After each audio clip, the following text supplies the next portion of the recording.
Hello guys and welcome back to another flipping episode of the Simple Football Show.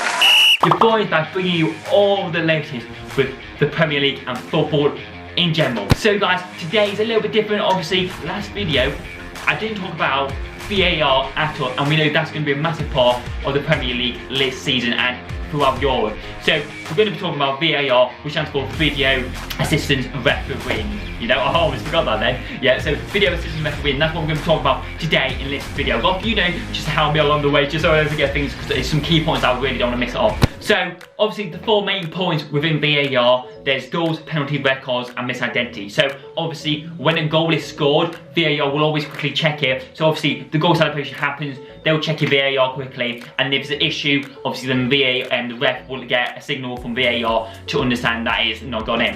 The other one, and the second one, is penalties. So obviously if someone gets fouled in the box, if the ref gives a penalty, the VAR will double check it, and usually they don't overrule it, which we'll go on a bit later. But if it's not a penalty and the ref missed it, VAR can say it was a penalty, so stuff like that can happen. Also, the third one is red cards. So obviously, for example, if the ref misses a challenge, it's happened behind, they can give red cards for an incident that's been missed by VAR seeing it, or it can work as if someone's a yellow card, VAR can say actually it was a red card, type of challenge. That can how it works as well. And then the fourth main point is misidentity. So when a few people may come together or someone may have tackled, the VAR will check to make sure that right person's been booked rather than someone else being booked by the referee not seeing or not being able to see a clear vision when it's happened. So there's a lot that's going on, and VAR is a massive part, as we know, and we know it's going to be a big part in the Premier League this season, which is finally introduced into the Premier League. You know, all Premier League teams agreed on it. That's where it came from. There's been some moans about it. There's going to be with it in because it's just, you know, getting started in terms of in the Premier League. But obviously we saw it originally in the World Cup and in Europe last season, and it's going on through. So it's going to be different good. But firstly, I want to talk about the VAR. So pretty much what the VAR is in every stadium, pretty much, it's like around 7 people on computers, 1 person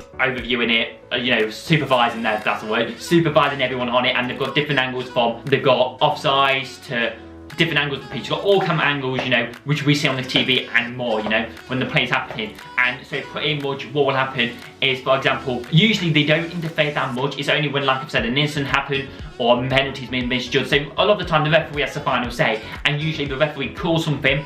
VAR don't usually go above it. They'll just say if he or she has not got the correct decision, usually how it works.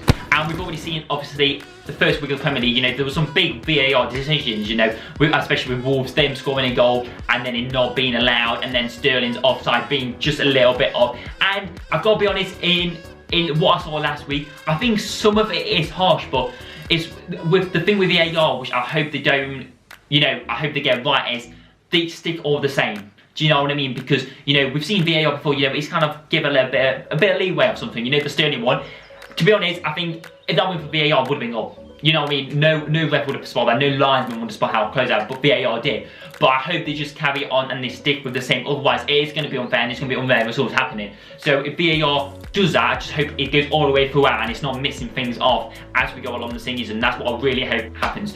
So obviously Premier League and Europe, so the Champions League, Super Cup, as we've seen, Liverpool won it, get it in, let's go. And we won Chelsea. I was flipping nerve-wracking when it happened, especially penalty shootout. You know, Liverpool didn't play the best in the Super Cup. We didn't, you know, we got a lot of, we got a few people coming back from obviously the weekend training, you know, so, you know, it was struggling a bit. I've got to give it to Chelsea. Chelsea played amazing. Seeing they lost 4-0 against United, they played amazing in the Super Cup. Much respect for them, massive respect. But for Liverpool, we just weren't on top, you know, we won on top 5, you know, but penalty, Adrian, what a legend, man, you know, playing on the pod, a free agent, size Liverpool win Super Cups, you know what I mean? So, but yes, guys, so I was happy about that. Let's go. You probably saw my social media going mental about that, but yeah, brilliant result, you know, no European trophy, top in England for European trophies as well, just trophies in general. We've got 43 United fans, only 42. But anyway, what my point is with the Super Cup, there was a big VAR decision, well, 2 really. So, obviously, one of them was when Chelsea got a penalty in extra time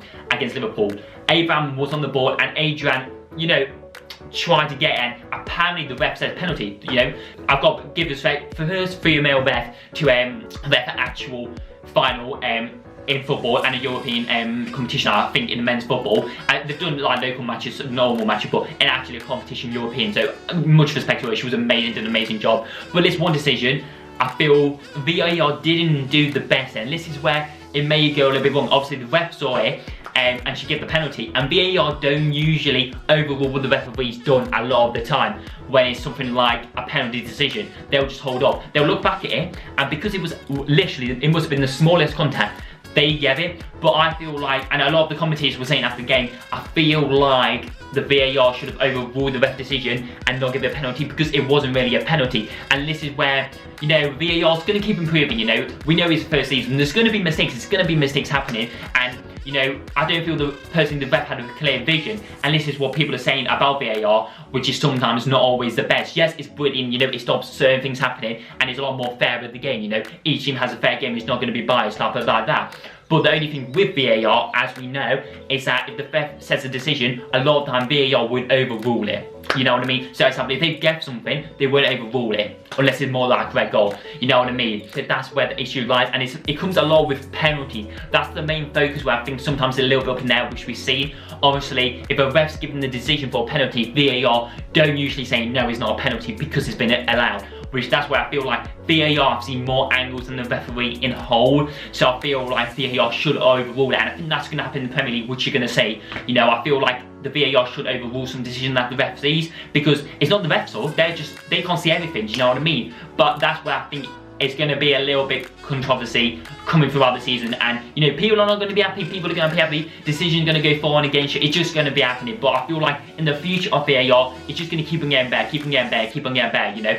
And also what I was completely confused about in the Super Cup, obviously in the Super Cup, they had, in the commentators in BT Sports, they had different angles to what VAR had, which doesn't make sense. And people say, why are VAR not having the same camera angles that BT Sports are having? It doesn't make sense. When the VAR are giving all the decision, they're just commentating and reviewing the game, which doesn't make sense. And if they can get the camera angles, why can VAR? So it is, like I said, it's an all, VAR is a learning curve, you know. It's going to keep improving as season goes on. I feel like this year in the Premier League is a great to have it in. I think it's a great start, and I think it's going to help a lot of teams out in giving the correct decisions and not getting done by. But the only thing is, I think there will be little mistakes, but that's not their fault, that's not the ref's fault. It's just going to be like that, and we've got to get on with it, we've got to accept it. I think all teams this season will have something that goes against them that probably shouldn't have done against them, but it's going to happen, and we've just got to get on with it. You know, everyone agreed to have VAR, so that's, you know, that's what we've got to accept. That's the thing. People are moaning about it, but we've got to accept that it's going to happen. You know, we all want it to be perfect, but it's not a perfect world, you know what I mean? It's going to happen, but I think it's going to be interesting what happens. I think it's a great to have it in as well, guys. And also, what we've noticed is that European and Premier League are a little bit different with VAR. For example, with VAR in the Premier League, they kind of stop play straight away. For example, if it's offside, pretty much they'll get the ball offside like a normal linesman would do normally. But with the European, they kind of let the play go on until it's gone out, and then they do it. Which you saw in the Super Cup, Liverpool played such a high line, Chelsea kept getting in the back of them, but it was offside. But for example, Mason Mount scored a goal, but then they finally VAR flagged it for offside. So we're going to see differences in both. Personally, for me, I prefer blowing it or like doing it straight away rather than letting the play goes on, because it's kind of giving a false hope, and it's a bit confusing at times, because you know, people celebrate and then they're not celebrating, then they're celebrating. So it's a little bit in that aspect, you know, sometimes annoying in VAR. But like I said, it's only start of the season, it's going to get better as we go along, I personally think, and each season is going to be improving. So you know, what's coming is going to be interesting, guys, but it's brilliant to have VAR in. Everyone wanted it in, you know, because there's been a lot of decisions, especially last season, where it was unfair because VAR wasn't in to, you know, see penalty shouts, stuff like that. So it's going to be interesting, guys. But yes, it's going to be plenty more videos. I'll be bringing you this Monday, obviously the week two of the Premier League, giving all my thoughts and my beliefs on what's happening anyway, and seeing where teams are at from the first game to the second team, see how they improve, see what's happening, and see what's going to happen all this season. So stay tuned, guys, on the Simple Football Show. I'm going to be here every week, like always, maybe odd more videos as well, like I've done this one. So yeah, VAR, interesting. Let me know your thoughts as well in the comments, guys. I'd be interested to know what you think of VAR, how it's working at the minute, what do you think will happen in the future with it. So let me know, guys, and I will see you in another flipping, the Real Simple Joe. I said the Real Simple Joe, you get on me. I'll see you in a bit. Peace out.